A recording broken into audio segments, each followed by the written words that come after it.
My name is Carolyn. People call me Ceci. I'm 21 years old, and I'm here today to tell you my story about fighting for my life. Before I start, can everyone hear me? Okay. When I was 15 years old, I was a freshman at Gilbert High School. I was a straight A honors student. I played varsity tennis and softball. I was just like you guys. I was a teenager in high school, getting ready to apply for college, to start dating, about to get my driver's license. And then my world turned upside down. I became ill. I was admitted to Phoenix Children's Hospital with less than half the amount of blood in my body I was supposed to. Eventually, I was diagnosed with something called myelodysplastic syndrome. They call it MDS for short. Myelodysplastic syndrome is a failure of the bone marrow. And you can think of bone marrow as a factory. Its job is to produce all of the blood that your body needs to work. My factory, or my bone marrow, was shutting down and therefore not yielding the blood it needed to. I was given a 15% chance to live, and I was told I had a year to live if I didn't have a life-saving stem cell transplant. It's the only cure for many diseases like MDS, leukemia, and other blood cancers. Spoiler alert, I am alive today, but it's been a 6 painful, challenging, just tremendously crazy, educational, emotional, scary, happy years. But instead of simply telling you how it felt or what I've been through, I want to try and help you understand what it feels like to have cancer. As you can see, I have these 6 signs up here, and they each stand for an important part of our lives. So, let's start with friends. I wrote down 2 of my friends' names. I wrote down Chelsea and Audrey. By raise of hands, what are you guys' friends' names? I would say the person in the pink, but that's not going to do me any good. Okay, right here. Michael and Savannah. Michael and Savannah?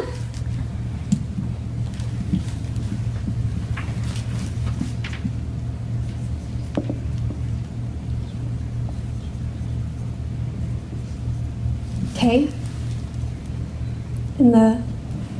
Yes, thanks. Tristan and, I'm sorry? David.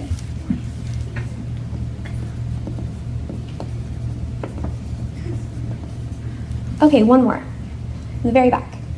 Yes. Brooklyn. Okay. Is that your name?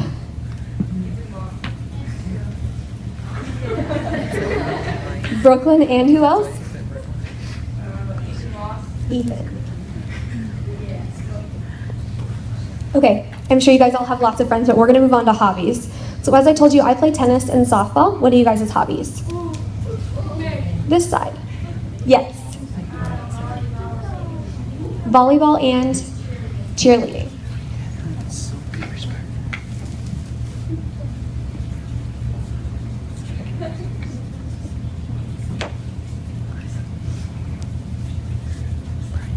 Okay, right here. Dirt bikes. Dirt bikes. Football.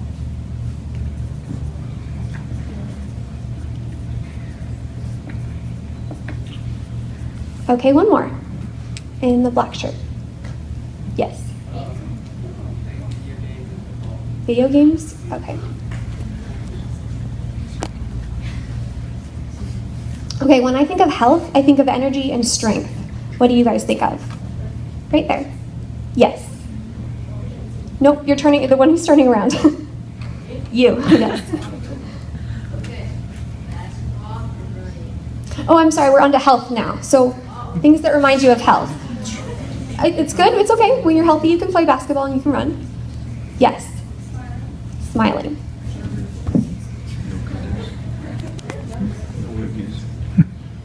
Okay, and I chose body, so I think of things like appearance, hair, weight. You can put your hands down, we're done, thanks. And then school and values and beliefs, they're pretty self-explanatory. So, all of these things are what we have. They're what's really important to us in our lives. But when you get cancer, the most important things in your lives start getting taken away. So as I got sicker, I started to lose different things. The first thing I lost was my health.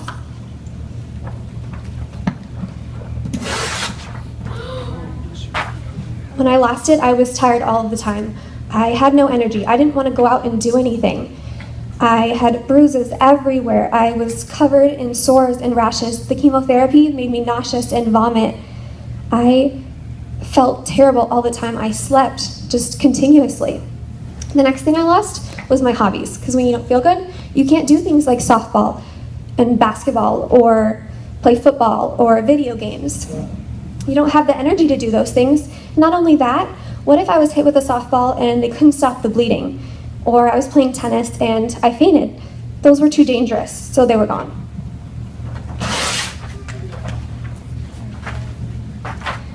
And the next thing I lost would be school. How many of you, by raising hands, and your teachers are not going to get mad at this, don't like school? Okay, fair enough, you can put your hands down. Personally, I loved school, and I would have done anything to get it back. But because I was so sick, I was forced to drop out of 9th grade. I couldn't be in public. It was too dangerous for me. There were so many, you guys carry a lot of germs. I mean, we all do, nothing against you. But I have something called the compromised immune system. Your immune system is basically your army to fight outside infection. So I couldn't be in school because I was so sick. I could get so sick easily from something like a simple flu or cold could put me in the hospital. I couldn't do my homework because I was just throwing up all the time, and the chemotherapy kind of messes with the way your head thinks. It all changes, so school was gone for me. And like school, friends carry germs. I wasn't allowed to hang out with my friends. I wasn't allowed to be in public. I can remember my friend Chelsea would come over and she would stand outside my front door and we'd talk through the door. I can remember sitting in a parking lot in my mom's car while she went grocery shopping because I wasn't allowed to go inside. I had to rely on things like social media to have relationships, and it's really hard to just FaceTime and keep up with friends. The other aspect of it is that a lot of people don't know how to treat you when you're sick. So I actually had to tell one girl, I lost my hair, not my sense of humor. She started treating me like a completely different person. Some people couldn't handle watching me hurt, and they just stopped talking to me. They stopped being my friend. A lot of times I couldn't relate to kids because they were worried about homework or their prom dress, and I was wanting to survive, so I lost quite a few friends. The next thing I lost was my body. Chemotherapy, it changes your appearance. I take a medication called prednisone, and it makes me look like a chipmunk. My cheeks get really swollen, and I gain weight. I lost my hair. I lost a lot of confidence with it too. Kids made fun of me. They would laugh, and they would point, and they would mock me. And that was really hard. And actually, I have someone I would like to bring up to help show my example. Do we have a Jordan Cortez? Could you come up, please?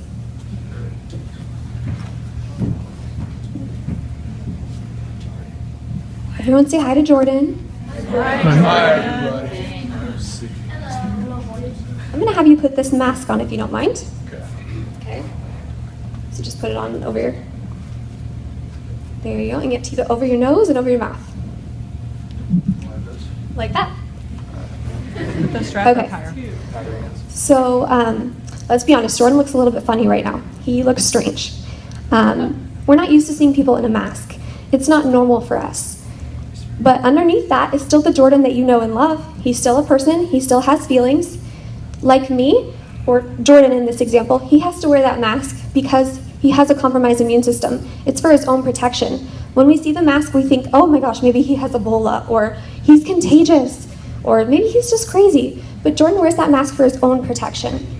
There are other kids who are bald, and they have to do that because they're fighting for their life. And it's not okay to make fun of them, to mock them, to point. It's fine to be considerate. You can kindly and politely ask, but remember, next time you see someone in a mask, it could be someone that you know or love, just like Jordan. So be kind and be aware of that. Thank you for your help. You can keep the mask if you want.